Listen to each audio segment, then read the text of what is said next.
So the pulse oximeter is a very interesting little device that they developed, and the technology has been around for a long time, actually since the 1930s.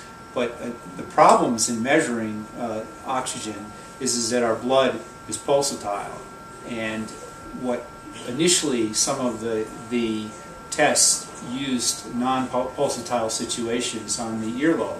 Yeah. Probably, and some of us remember those old contraptions.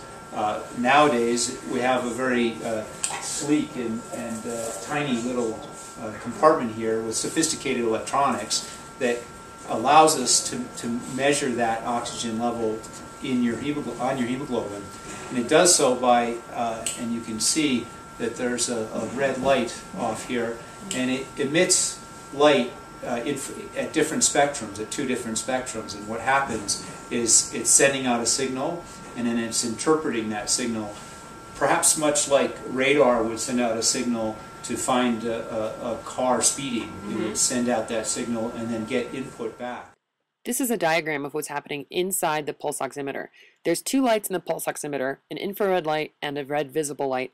The infrared light passes through your finger without being bothered by how much oxygen-saturated hemoglobin is inside your finger. However, the red light is affected by how much oxygen-saturated hemoglobin is in your finger. So you'll have lower absorption of light if you have less saturated hemoglobin, and you'll have higher absorption of light if you have more saturated hemoglobin molecules in your finger. That's how it can tell the difference. And coincidentally, it can also tell the difference in your pulse rate by using the same method. So the same kind of thing is happening looking at the blood flowing through your body, and that signal is processed through a series of events in the computer, and it gives you a number, and that number reflects saturation. That, again, will reflect the amount of oxygen in your body. The lower that goes, the worse you might feel. It's not the best way to measure oxygen in your blood, but it's, number one, non-invasive. I don't have to stick you with a needle. Right, or so drawing you blood. can imagine if we had to draw blood every time we wanted to guess these things. Right. So in a very non-invasive and quick way, it gives you very quick feedback. There are problems with measurement, things like nail polish. I see you don't have any nail polish on today, but blue or black nail polish might be a problem. People that have very low blood counts, so if you were to come to the South Pole being very anemic, you would have trouble measuring that.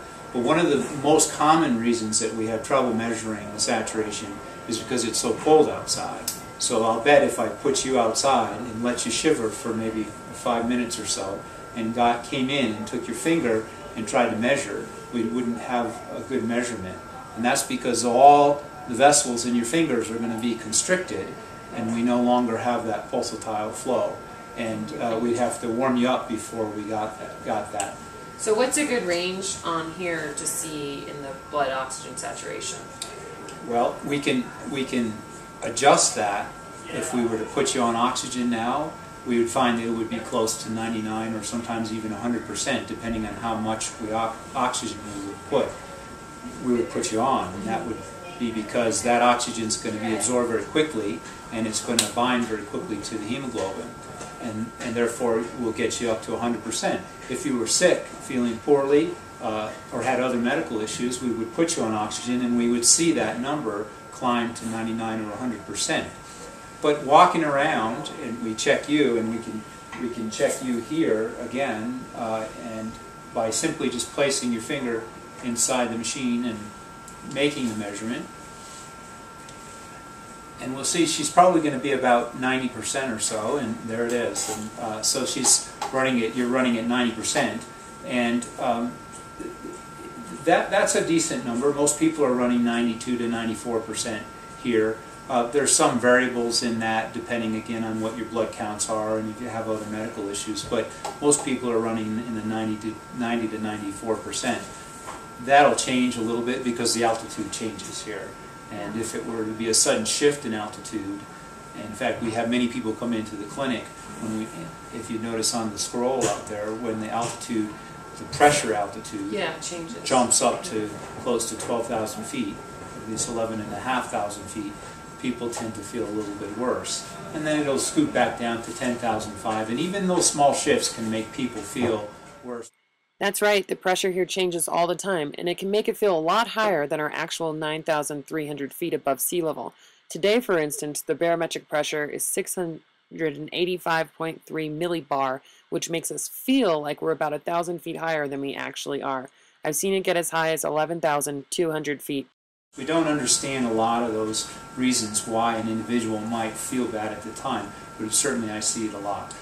So last question, what would be a really scary low number to have? Well, if your saturation begins to fall into the low 80s and 70s, and it can get as low as 50, but I can guarantee that if you're down in the mid-50s, you'll see blue lips and what we'd call cyanosis, and you'd probably feel very sick, and that would indicate a very extreme situation. The problem with measuring this saturation is that by the time it gets that low, you're already in a lot of trouble. And that's why if you were to come in sick, we'd have other ways, more invasive ways. We'd have to put a needle and draw some blood.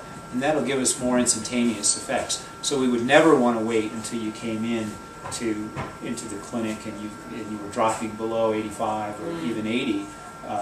We'd know that just by the way you look, but certainly you'd know it a lot before that. Okay. Well, thanks, Dr. Mark. Okay, Katie. What's your last name? Mark Klinker. Thanks, Mark Klinker. Okay.